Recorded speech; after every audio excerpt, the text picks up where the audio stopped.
Greetings, dear ones. I am Kryon of Magnetic Service.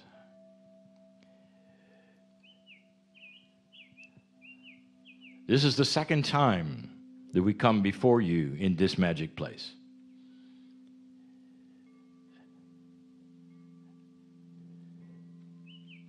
In review, this is indeed a crystalline magic node. And the message today, the second one in the series of 4, is complex. And so we go slow. There are many of you here that are not necessarily interested in the minutiae, have not necessarily heard the other messages. Maybe it's the first time that you've sat in this energy of channeling. And so I address you first. Dear ones, this is an opportunity for you to feel the love of Spirit. The creative source is here. And without any words at all, you can feel the love and the compassion for you.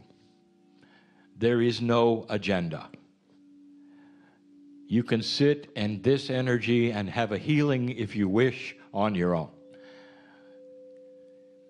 There's no instructions, there's nothing to do. Some others are very invested in the information and want more. They want to know the minutiae. What is it about the crystalline energy? What's going on the planet? How does it fit with your life? It's a complex channel. It doesn't have to be. But the bias of humanity that is simplistic often creates a puzzle when there doesn't have to be one. So let us start with a premise and develop it. The premise is this: you are here on a physical crystal node. The mountain underneath you contains far more than even the geologists suspect. It goes down too deep to dig. Too deep to dig. I said that because it's an upside down mountain.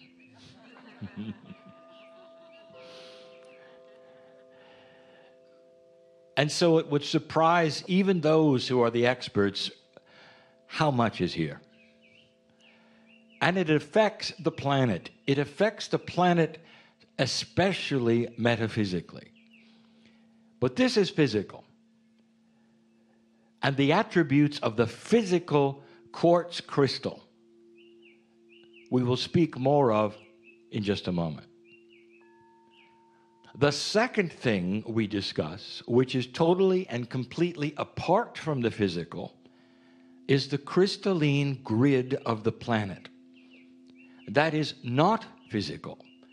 It is completely esoteric. It is an energetic grid that is named crystalline because of its attribute of remembering. So let us separate those now and forever in the discussion.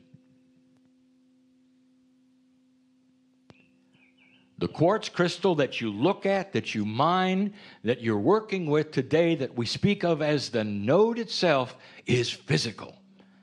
The crystalline grid of the planet is not. It's invisible, but we call it the crystalline grid because of the attributes of remembrance. So let's come back to the physical for just a moment. I want you to look at some things that are interesting from the beginning of time. You like crystals, don't you? And we said it yesterday, but let's enhance. Every time a crystal, a quartz crystal, is pulled out of the ground, and every time that there is an energy worker who feels something, it's benevolent every single time. How many billions of crystals are there on this planet, taken home so that those can enjoy them, surrounding them in perhaps every room of their house if they're sensitives? Why would you do this? And the answer is because every single crystal, if it talks to you, if you feel its energy, it's benevolent. You never dig a crystal out of the ground and it comes up and goes, "There's doom ahead." What are the odds? What are the odds of a geological phenomenon that grows in the ground over time and that you pick up as a human being that gives you benevolence? There's something going on here. It cannot be a fluke of nature. You never go to a crystal shop where they organize the crystals according to good and bad, dark and light, doom and joy.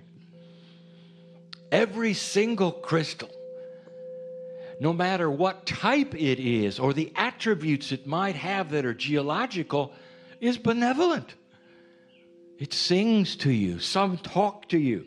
Some just sit there and you want to meditate around them because it makes you feel good or it tempers the energy so you can do a better job. Think of this.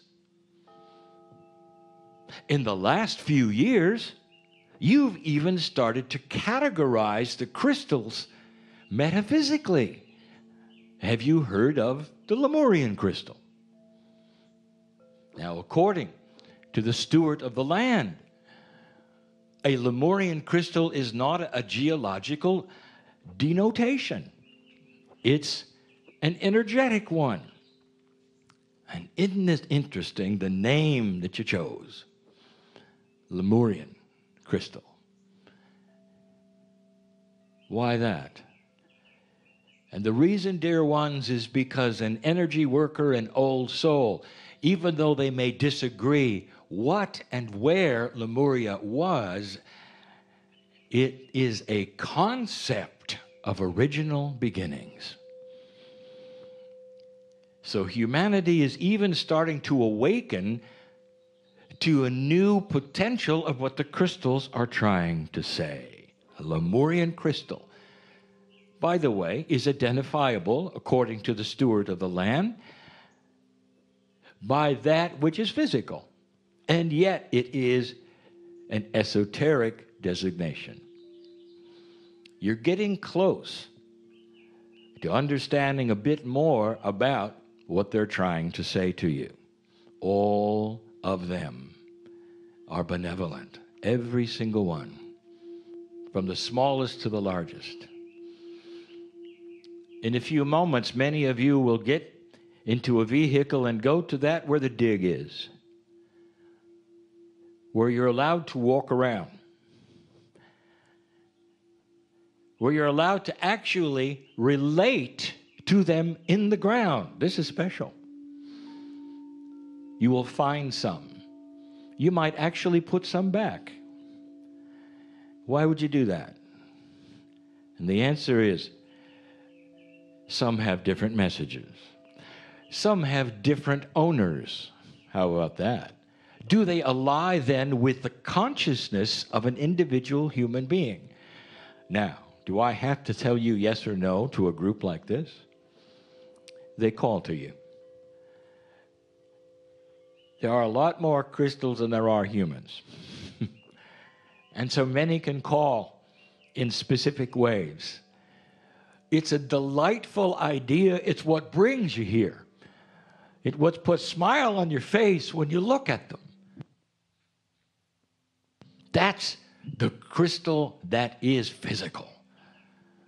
I want you to remember these attributes now as we talk about the ones that are not physical, that are what we call the crystalline grid attributes. And then we're going to describe the relationship between the physical node here and the esoteric invisible, which is the grid of the planet called crystalline. Remember, one is physical, one is not.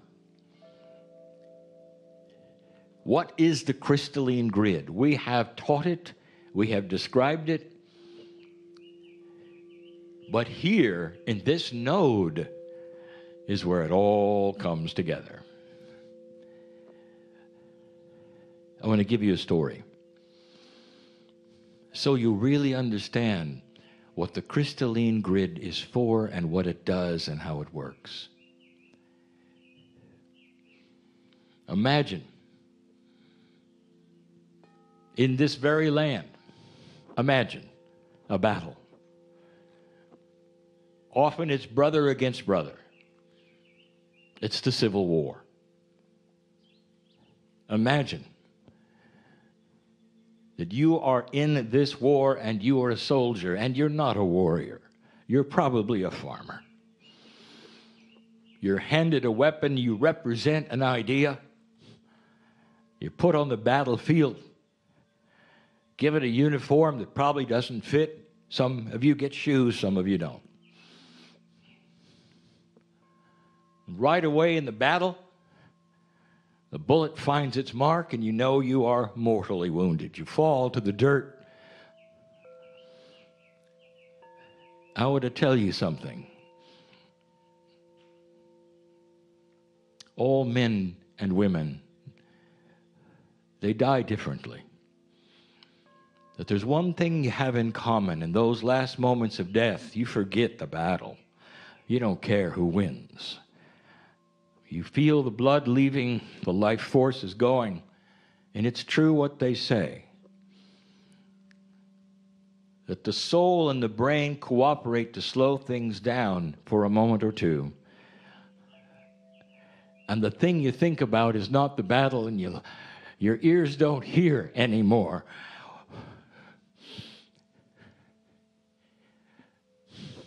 My partner's relating. Your ears don't hear the noise of the battle, the shouts and the groans and the guns, and instead you hear your mother.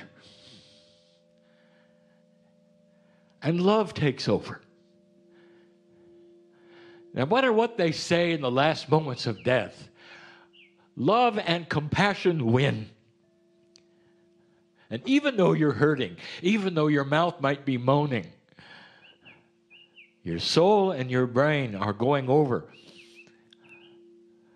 The smile of your mother, of your brothers and your sisters, perhaps of your partner.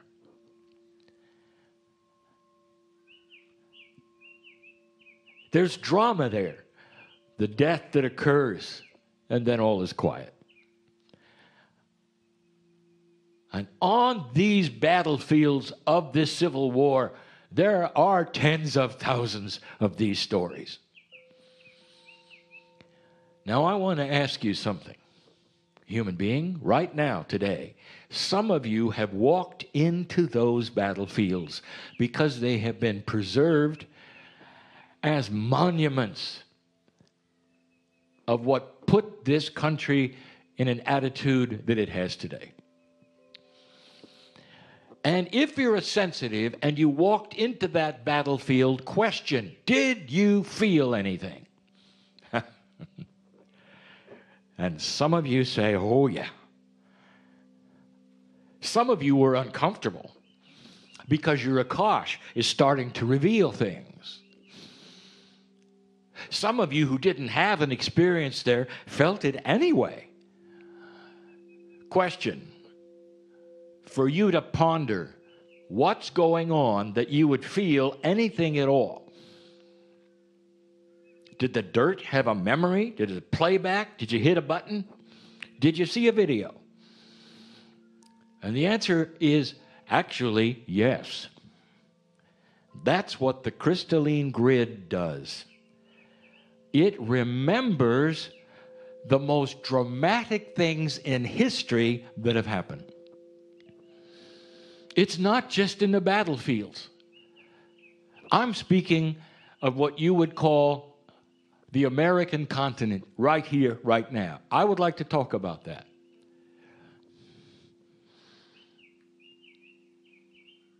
Kryon, why don't you ever talk about the indigenous of the areas in America? I will tell you something. First of all, there weren't that many.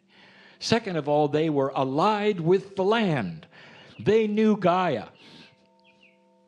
Before they confronted that which was the European influence, they were at home with Gaia. There wasn't a lot of drama. The crystalline grid was almost neutral. They knew about the energies of the ancestors of the north, the south, the east, the west. No, we're talking about you. I want to talk about your lineage.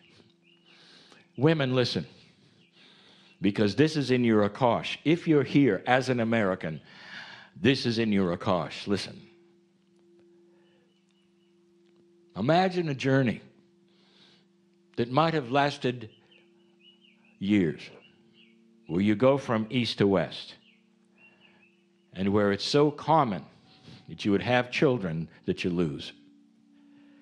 It was so common that you lost more children than you kept. And they would either die at birth, when you were either alone or with help, or shortly thereafter. Did you know that the women walked alongside the wagons? They didn't ride. The wagons needed to be stocked with things. You knew that, didn't you? Everyone who made the trip walked.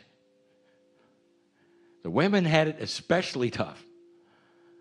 Whereas the childbearing, and they didn't stop. As the childbearing, you lost too many. I'd like to tell you, the land is covered with little burial grounds that have no names. It was so common, women, you didn't even name the child until it was 3 months old, because you didn't know whether you got to keep it. That's in your Akash. That's in the crystalline grid of this land. Now, what does this tell you? Several things. Number one, the land has memory. That's the crystalline grid. If you look at this worldwide, what has defined humanity as you know it today? And the answer is war, suffering, and drama. That's what has defined. It's defined you. It's defined Europe, South America, everywhere. Where everyone is and the languages they speak, it's all due to war. The most profound things you feel as you walk around has to do with suffering. And dear ones, that is the remembering of the crystalline grid. Now, the grid did not create suffering. It just remembers it. And that is the function of the grid, to echo human nature, to provide a lineage of remembrance, to feed the Akash. And this is why we have always said that which consciousness does stays on the planet.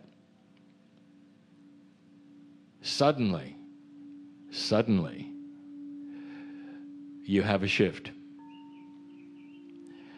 And the shift that you have in 2012 is the one that was given by almost all of the ancients of the planet. And suddenly this node becomes active. This node is physical. And what did I tell you about the crystals? They're benevolent. There's a reason. They have been waiting all over this planet. They give you messages that you enjoy, that you feel, and suddenly they've got a big message because they are beginning to fast track the invisible grid with benevolent information that is going to temper all of the suffering, all of the war, and start rewriting the crystalline grid. I'll tell you what the messages are. For those who are sensitive enough to listen, understand a crystal in front of you, in its beauty, in its transparency,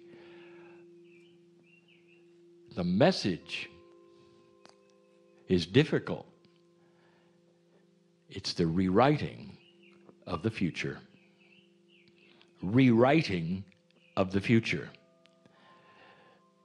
It starts to tell you about a future that you don't know. We'll call it future history, because almost every single old soul carries a bias of remembrance that says you're doomed. Look at your movies, you're doomed. All of the storytellers, the best stories that come out are ones that you have because you're doomed. It talks about the aftermath of war.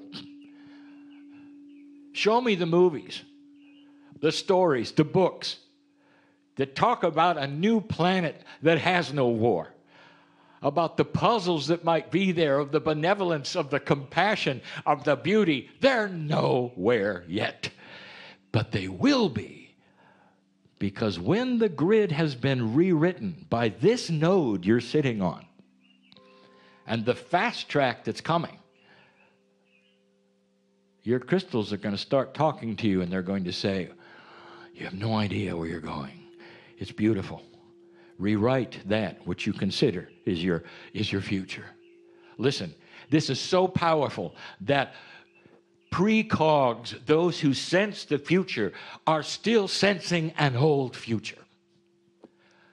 And repeated, they will give you information that says this is awful and it's going to happen, and this is awful and it's going to happen. They're just picking up what was, not what is.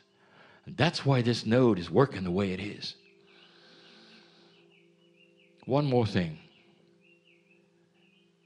Many Americans, not the natives,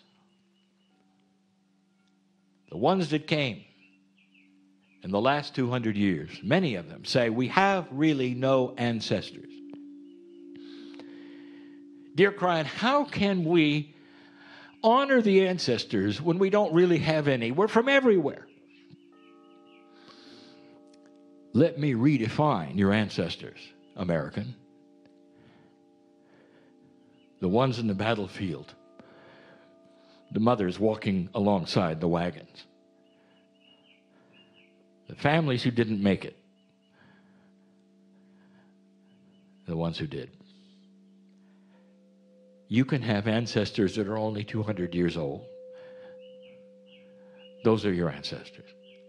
Those are the ones who shaped the grid and the remembrance that you have. One of the most controversial things that I can tell you in closing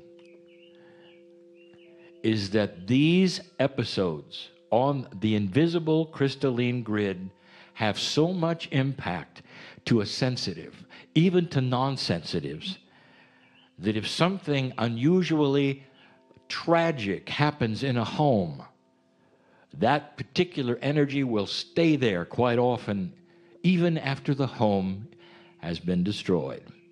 You call it ghosts.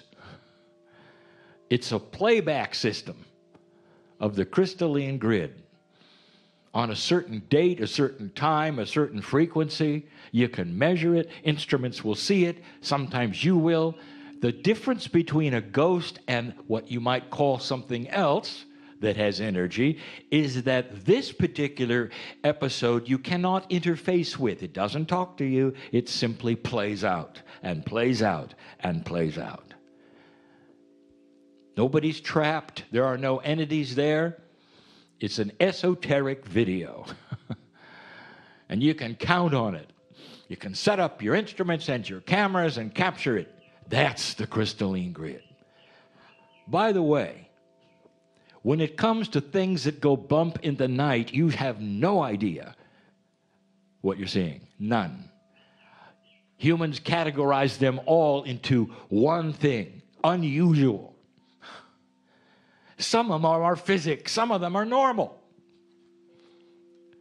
There'll come a time when you laugh at yourselves for being afraid of something. It was beautiful.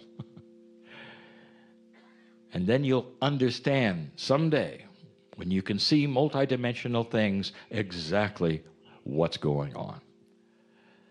That's how powerful the crystalline grid is. Dear Kryon, are you telling me that when you rewrite this grid from this node, that even those things may change? And the answer is, they will.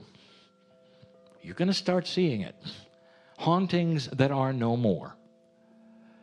Energies that can no longer be felt where tragic things happen, where people died.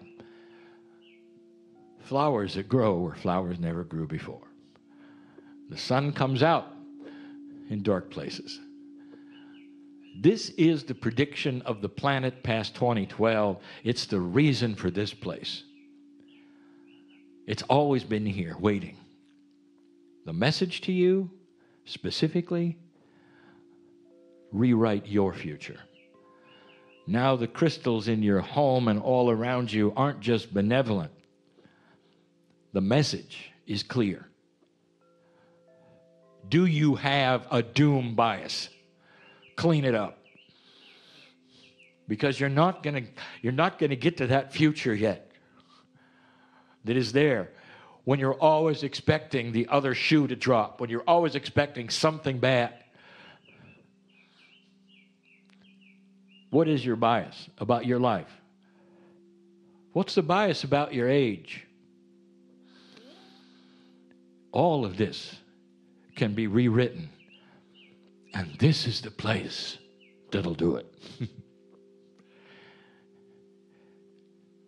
If you're able to go to the dig today, listen. Or there'll be some talking to you. More than just take me home. They'll say, we've waited millions of years for you. Take me home. It's a little different. And so it is.